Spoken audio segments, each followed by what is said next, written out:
Welcome to the I Can Do Anything podcast. My name is Colin. Today I'm going to be talking about NBA basketball, even though since the last time I recorded this podcast, I haven't watched a single game. Because I can do anything. You know, I had such high intentions, such high hopes for this podcast. When the basketball season started, I was all gung-ho, man. I was watching a bunch of games every day. I was getting in like 3 or 4 basketball games. And then somewhere in the middle of the season, if you remember back to, I don't know, a while ago, months ago, in the middle of the season, I was complaining about the NBA League Pass feed not working on my phone or on my computer. Well, it turns out that the university blocked streaming on campus. Like on the campus buildings portion of campus, not the dorms or anything like that. So the kids can still watch, Netflix and YouTube videos and things like that. And YouTube videos aren't blocked, but streaming services like Netflix and the NBA website and things like that, Hulu probably, are blocked in the, campus buildings portion of the campus. So if I'm connected to the school's Wi-Fi on my phone or on my computer in any way, I can't watch NBA games on my second monitor and work on my main monitor, which is really unfortunate. It probably makes me more productive at work. It probably doesn't. I just watch other shit on my other monitor at work. But it sucks because I can't watch as many. I've tried to play the NBA games on my phone while I work, but the screen is just so small that I find myself not really paying attention to the game at all, so I really don't know what's happening anyways. So I'm just going to go through. I want to start with the latest around the NBA. I'm going to read through the headlines on the NBA website. The Warriors and the Rockets played last night. And one of the headlines here on the NBA website is just a recap, I guess. Okay, we're not going to go through that because I'm going to recap that game here in a second. I'm really just going to fucking skim through the box scores and give you this is so fucking stupid. I wish that I watched the games. It looks like Kevin Durant didn't play last night, and the Warriors still won by 2. Thompson regrets his dig at Oracle fans. Wonder what this could be. Klay Thompson is usually a pretty soft-spoken guy, not really, soft-spoken and kind of not really outspoken, I guess. Veteran guard implored fans to be a little more into it after loss to Suns. After calling out the Sunday crowd who watched on as the Golden State Warriors lost to the lowly Phoenix Suns for the first time in 18 matchups, Klay Thompson tweeted out an apology Wednesday afternoon expressing love for Dub Nation. Thomas praised the group as the greatest fan base in sports. I love Dub Nation. We have the greatest fan base in sports. We feed greatly off their energy in Oracle, and I meant no disrespect. Man, we are in the disclaimer age. We are in the apology age. You got to fucking apologize for everything. Why can't the fans just take a little accountability and say, hey, maybe we weren't that into it. It was a game against the worst team in the league. Just like you guys on the court, you got blown out. And we weren't into it because you were getting blown out or beat. I guess it was, they lost 115 to 111. Is that yeah, I think that's the score from that game, 115 to 111 to the Suns. Why does Klay Thompson have to? I guess he didn't have to apologize. He probably felt an overwhelming need to apologize, though, after much scrutiny. We're in the apology era. It's fucking unfortunate. It really doesn't matter that much, I guess. Let's see, what else? Playoff picture. Heat and Jazz rise up. Don't care about that. Veteran Thomas out of rotation. Porzingis goes through 5-on-5 practice. I don't know that that's really news. Porzingis isn't going to play because the Mavs are just about as bad as the Knicks were, and they're in tank mode as much as the Knicks are. Well, maybe not as much as the Knicks are. The Knicks are really fucking tanking it. That's about it. Okay, so let's move on to the box scores. So I recorded last Tuesday. I'm going to go to Tuesday's game and see if there's anything notable. Pacers beat the Knicks 103-98. Like I said, the Knicks are tanking, so that kind of goes without saying. The 76ers beat the Cavs 106-99. Ben Simmons in the MVP matrix coming up at the end of the episode. He moved up quite a bit in the MVP matrix. There was a significant amount of guys this week that weren't considered for the matrix. LeBron is not in the MVP matrix this week. I've officially taken him out. I think he's done for the year for the MVP matrix, which was a sad thing for me to do. But he's just not. LeBron can't be considered for the MVP anymore. It's even as a LeBron fan, I can't put him in it. But Ben Simmons made a pretty significant jump. I want to say 2 weeks ago when I last did the MVP matrix, I want to say there were 16 people that qualified, and now there were 14. I think I took out LeBron and Blake Griffin. I don't really like Blake Griffin that much, and his team's in playoff contention, but nobody's talking about Blake Griffin as the MVP, and I'm not going to either. So the 76ers won that game 106-99. The Cavs suck, so that's kind of goes without saying for the 76ers, who are certainly in title contention this season with their big four. The Lakers beat the Chicago Bulls 123-107. LeBron had 36 and 10. That's 10 rebounds. I want to see how many assists he had in that game. That was a game that, I mean, the Lakers are now, I think they're now 7 games out of the 8th seed. They're 7 games out of the playoffs, and so I don't want to call it a must-win game, but a game that, the Bulls are last. I think they're last in the East. So the Lakers, if they didn't win that game, that would be kind of a telltale sign that, like, wow, it's already a fucking terrible season, but if they were to lose to the Bulls at a time like this, I guess I wouldn't have been that upset, but it's just been like another, what's the analogy? Another straw out of the haystack? Another needle I don't fucking know. You know what I'm saying. LeBron had 4 assists. Kuzma did end up playing, even though he was questionable with an ankle injury. He had 21 on 52% shooting, 2 of 5 from 3, 5 rebounds, 4 assists, no turnovers. JaVale played 32 minutes and had 10 points. Reggie Bullock only had 9. Rondo had 14 on 66% shooting, 10 assists. He did his job. Mo Wagner came in and played 10 minutes, had 5 points. Josh Hart, 0 points in 24 minutes, was 0 of 2 from the field. Well, 0 of 2 from 3. Had 2 rebounds, 2 assists. Kentavious Caldwell-Pope had 24 off the bench, shot 7 of 11, 63% from the field, 4 of 8 from 3. Too bad he wasn't doing that for most of the season. Yeah, wow, all the Bulls scored in double figures. All right, I don't care about that game anymore. The Bucks and the Pelicans. Bucks won that one. Anthony Davis probably only played 22 minutes, something like that. I was actually just talking to my buddy Etwan S'mores, who was talking to me about some fantasy hoops. He said that I think it must have been this game, Anthony Davis had like ungodly numbers for only playing 21 minutes. 21 minutes, 21 points, shot 56% from the field, 1 of 4 from 3, 12 rebounds, 2 assists, 2 blocks. It's a point a minute. I guess Lou Williams the other night had, I think it was like 34 points in 23 minutes or something like that, which is even more impressive, obviously. But Anthony Davis I still find it fascinating that against a team like the Bucks, the best team in basketball right now, nope, I'm just going to play 21 minutes. I don't want to compete.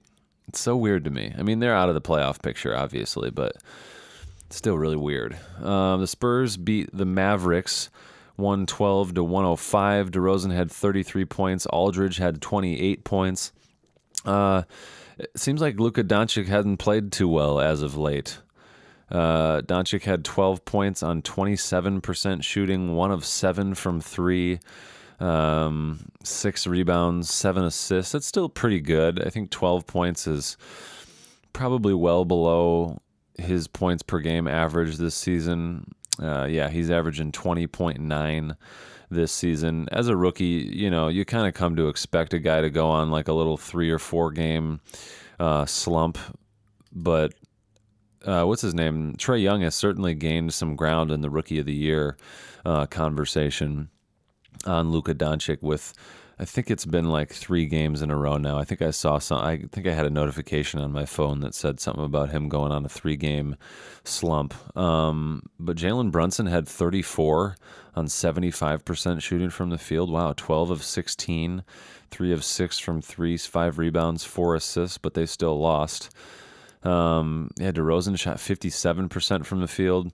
I was doing the MVP matrix, and DeRozan's 3-point percentage has been at like 16 almost the entire season. He didn't take a single 3 in this game. It seems like he just doesn't shoot threes, which is, I find fascinating that he's still effective. And he finishes damn near last in the MVP matrix almost every week that I do it. So I've considered taking him off of it, but I don't know. I think his 3-point average, like attempts to makes, is like, or makes to attempts, I guess it would be, is like 0.1 to like 0.7. So he really just doesn't take threes. I really do find it fascinating that he's still effective in the NBA without shooting threes as a small forward. He just gets to his spot and makes difficult shots. The Nuggets they kind of blew out the Timberwolves, 133 to 107. The T-Wolves are now, I think the T-Wolves are the 8th seed, or maybe they're the 7th seed now. Let me pull up the standings real quick. I want to say that the T-Wolves are the 7th seed. Oh no. Well, the last time I looked was 2 days ago, I think, and the NBA, especially in the West, fluctuates quite a bit. Okay, I was definitely wrong because they're 14 and a half games back. They're in 10th place so they're 14 and a half games back. The 8th seed is 8 games back, so I was definitely wrong. The Lakers are 15 games back. So the Lakers are, 7 games out of the playoffs. Man, that's fucking sad. I think people kind of projected them to win like 50-some games. And they'll probably finish with, I don't know, we got there's like 17 games left, maybe something like that, somewhere around there. I could see them finishing they've got 31 wins right now, probably finish just under 40 wins for the season, I would guess, which is kind of, you know what, I've exhausted the Lakers topic. I think I'm done fucking talking about the Lakers, until after tonight. Well, probably not, because I'm going on vacation next week, and I'm not going to talk about this game that's tonight against the Raptors. And the last game for Tuesday, 125 to 104, the Blazers beat the Clippers. The Blazers are quietly playing really, really well. McCollum had 35 points. Lillard had 20 points, 12 assists. Lillard, I think, jumped up. I don't know. It could be because there was less people in the Matrix this week, but Lillard, I think, jumped up. Oh, maybe not. He was second to last in the MVP matrix this week. Never mind. Okay, Wednesday's games. The Magic and the Wizards, don't care about that shit. The ESPN game, the Nets and the Thunder. The Thunder won 108 to 96. Westbrook finished with 31 points, 12 rebounds, 11 assists. The Nets, the Nets have played well. The Nets really have. The East is obviously the East, but the Nets are a young. I don't think they're a promising team, just because the East is really getting better and better. And although they're young, I don't see D'Angelo Russell leading a playoff surge. I really like Spencer Dinwiddie, and I'm kind of surprised that he comes off the bench. Maybe it was just that game. Karis LeVert got injured early on in the season. He played 18 minutes. I would assume that without that injury, some people call him their best player. I don't know that I agree. I think Spencer Dinwiddie is probably their best player. I'm kind of surprised that LeVert's not starting. Maybe that's because of the injury again, but Jarrett Allen has had a really great year. He's had a breakout year. Jarrett Allen could very well win Most Improved. I think he'll certainly be in the running. I think maybe Pascal Siakam got off to a really hot start, and I know there was a lot of talk about him winning Most Improved more than likely. I think it'll probably be between Jarrett Allen and Pascal Siakam. I think the Raptors are still second in the league, so maybe his production hasn't teetered off at all. I know Kawhi Leonard's production has dropped off a little bit, but yeah, I think not six man. I think that Most Improved will probably either go to Jarrett Allen or to Pascal Siakam. I can't remember what. I don't think Jarrett Allen is like a rookie or a second year guy. I want to say that he's been in the league for longer than that. His NBA debut was 2017, so never mind. Yeah, this is just his third year.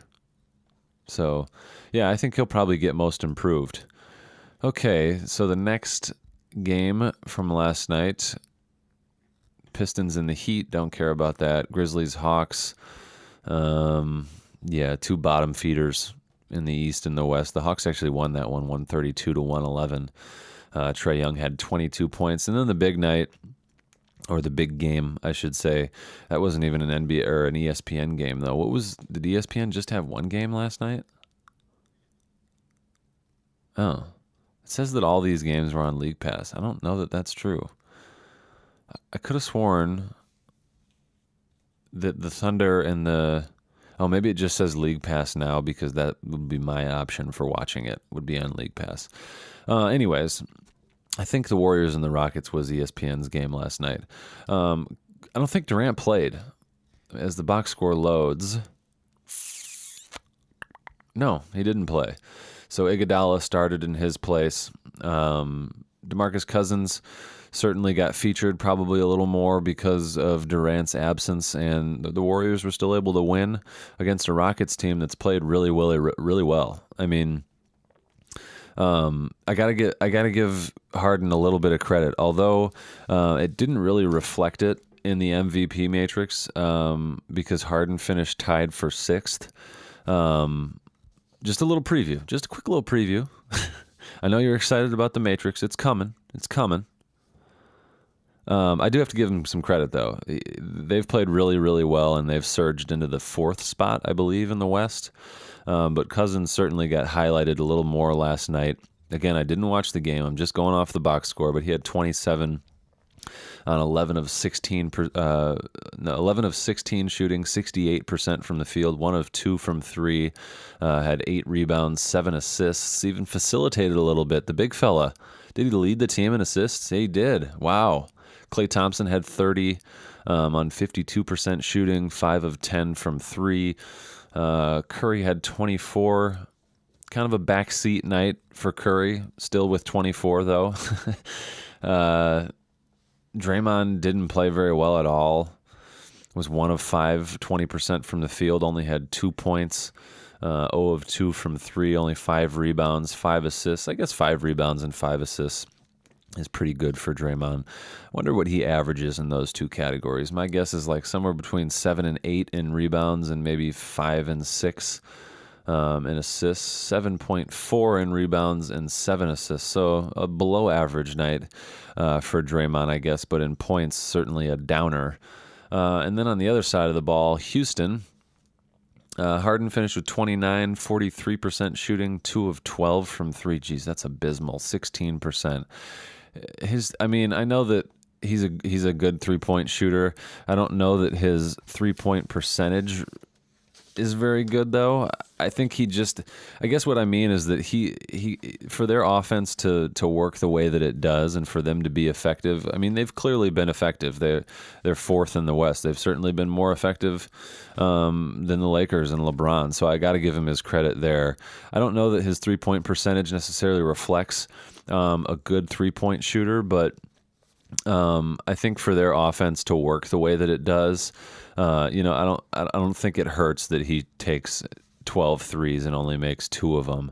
His 3-point percentage is 35.6. In the MVP matrix this week, that is 7th. So right about the middle of the pack, exactly the middle of the pack in 3-point percentage.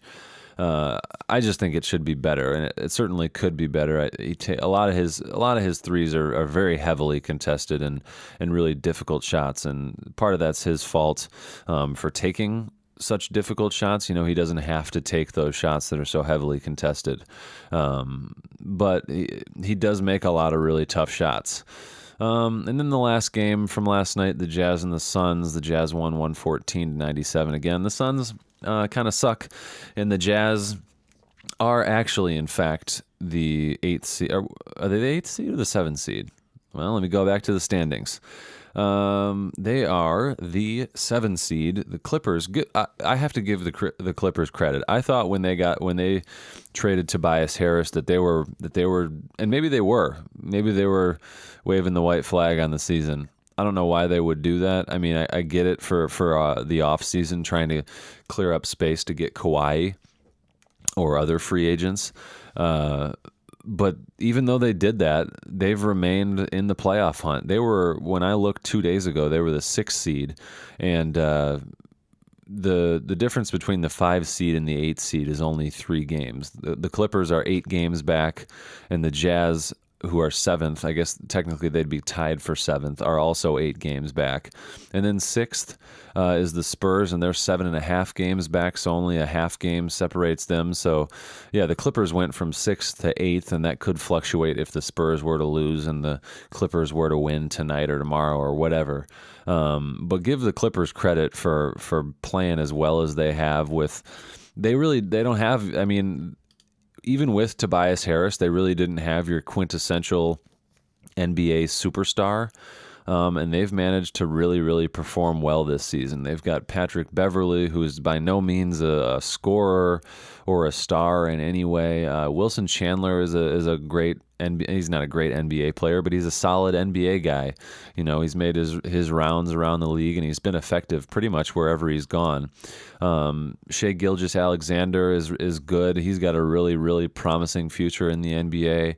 Luka Mbah-a-Moute was a good piece for the Rockets over the last couple years. Montrezl Harrell has played really well this season. I believe for the most part he comes off the bench. It seems like maybe Landry Shamet has fit in pretty well as a 3-point shooter for them after being traded. I wonder if Zubac is getting good minutes over there. I mean, I say over there. He got traded from LA to LA. But let me see. I guess his averages are 7.8 rebounds, 1.8 assists, 9.4 points per game, and he's averaging 20.3 minutes per game. I don't know how much of that is is with the Lakers and how much of that is with the Clippers. I want to see a game, like a box score from a game where he played with the Clippers. See, I would assume that he's probably still playing some decent minutes for that team. He's got to be. He played really well for the Lakers in his last 10 to 15 games before he was traded. Let's go back. Let's see. Did they play? No, they didn't play Wednesday. Clippers. Yeah. Okay. So they lost to the Blazers on Wednesday. That's right. Let's see how many minutes Zubac played and what he did in that game, just to give us a little sample of what Zubac has done post-trade. Where you at, Zubac? Oh, that's Portland. LAC. Oh, he's fucking starting. Good for him. Played 22 minutes, 10 points, 4 of 15 from the field, 26.7% is not very good, especially considering a lot of his shots are right around the rim. But did grab 15 rebounds. Okay, Zubac. Let's look at Monday night and see if the Clippers played Monday night. Yeah, they beat the Celtics on Monday night, 140-115. That was the night that I talked about in the last episode that Lou Williams had 40 points. I didn't even notice Zubac in that box score. Yeah, he played 26 minutes. 14 points, 6 of 7 from the field. That's much better, 85%. 7 rebounds, 2 assists. Got 5 fouls. He got his money's worth. That's good. Good for fucking Zubac. Okay. This episode of the I Can Do Anything podcast is brought to you by Slump. Dave Jarzina's debut novel is the tale of a 13-year-old named Mitchie Evers. He's at odds with every single person in his life. His friends, even old reliable best buddy Sammy, no longer seem to appreciate Mitchie's sparkling wit. His parents are so busy gushing over his perfect older brother that they don't have time for Mitchie. One by one, he alienates his best friend, family, teachers, and former soccer coach with his bullheadedness and his inappropriate and ill-timed sense of humor. With his penchant for hurting and insulting people, Mitchie makes a convincing jerk. Mitchie knows he's a little young to be in a serious slump, but what can he do about it?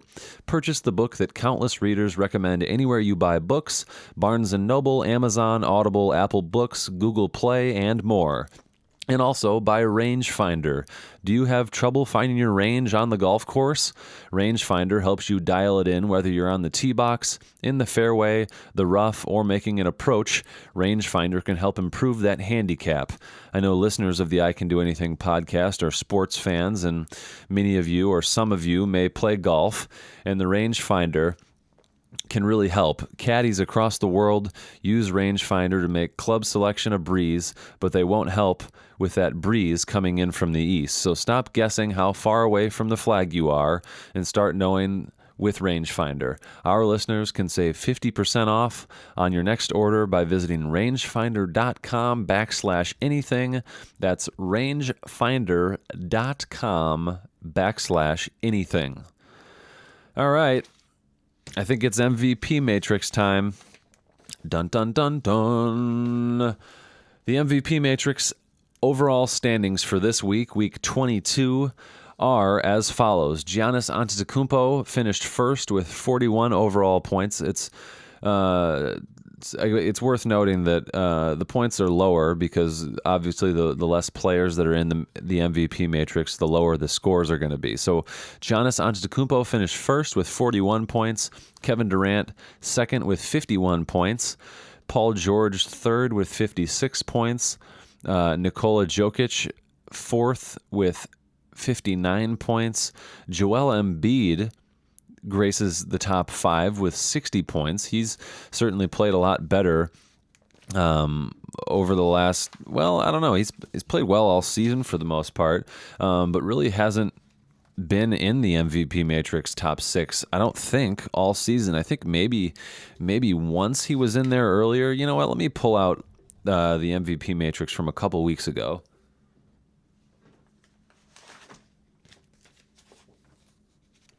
Yeah, the last matrix that I did was 2 weeks ago, and he finished 8th, and the one before that he finished 10th.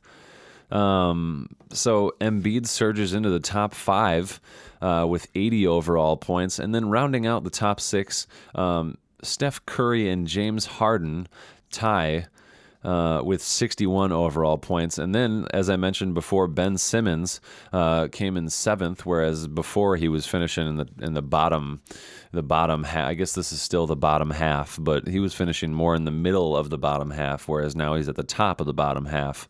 And then Russell Westbrook, although he's averaging a triple-double, he's first in assists per game in the MVP matrix, but just kind of, he's third in steals. Where are you at for points? He's 10th in points per game.